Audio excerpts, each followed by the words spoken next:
Hi, I'm here to make the case that we talk about sex at South by Southwest, and that's LGBTQ plus sex specifically. And I want to discuss it with brands and with activists and with creative thinkers who want to change how we're represented in marketing. So here we go. For background, I'm Graham Nolan, co-chair of Storytelling and Partnerships for Do the Work. That's WERQ, for those of you who want to look us up further. Do the Work is an LGBTQ grassroots organization and community for change, specifically geared to the advertising and marketing industry. Our mission is loud and queer. Make the logo bigger? No. Make representation bigger. Our mission is to increase queer creativity, representation, and share of voice in the advertising industry, and we bring people together from across the industry to foster connections and experiences so that we can transform this business and create change 365 days a year. Because only when queer marketing talent is inspired, mobilized, and celebrated will queer creativity translate into meaningful business solutions for brands. So, also relevant, I have 2 decades of experience as a PR practitioner within the advertising world, so it's my literal job to keep an eye on discussions driving the industry. That's how I noticed an important discussion just under the surface of our business and our larger culture. For decades, our industry has infused overt sex into every brand category, from condoms, obvious, to hamburgers. Okay. And for years, in June, we've added a rainbow to everything from search engines, makes sense, to mouthwash, arguable. Yet there's so little LGBTQ sex in advertising, and I couldn't help but wonder, if sex sells, why not to us? We're not discussing sex because I want to, and brands don't want to talk about LGBTQ sex. I raise this topic because of some undeniable cultural conversations that make this appropriate to discuss at South by. First, the populace is discussing a resurgence of sex that's affecting a lot of industries. Arguably, the world's most universally accepted social activity wasn't safe for a year. In fact, but things have switched up. My friends at research studio GoodQuest have said that 25% of cishet respondents and 37% of LGBTQ folks report an increase in libido as vaccinations bloom and COVID subsides.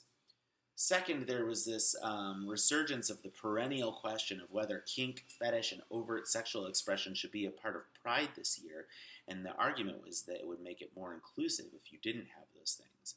I have strong opinions on this, and I know that you do too. What's odd and contradictory to me was the idea that overt sexual representation was somehow less inclusive of brands, when brands taught many of us more about sex than our parents ever did. You know the kinds of ads that I'm talking about, and we're going to have examples at the session, but, so much sex, so much of it, an overwhelming amount, heterosexual, and a big erasure of queer sex. So I say this from a place of strategy versus controversy or satire. Brands, if you're going to continue to sell sex, get briefed by the community reinventing sex for the world. It's time we've had the talk. If connecting to a community, you have to include them in a conversation and represent them authentically. Stop letting the straight gaze act as the assumed default for viewing queer ads. And if you're going to sell anything, including sex, you have to follow the truest insights you can get.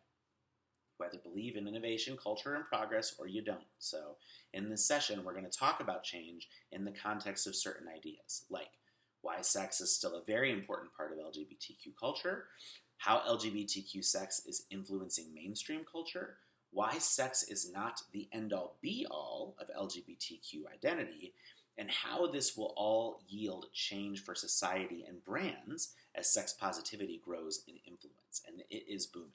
Sexual expression doesn't need to be gratuitous either, though it has been in past advertising. I love this reference from one episode of Big Mouth where they say, you don't have to talk about sex if you talk about everything around sex. So something like a glance or a held hand or a certain item of clothing can send a loud and clear message. But visibility is important. And if marketers care about our lives and our lifestyles, well, sex is a part of life.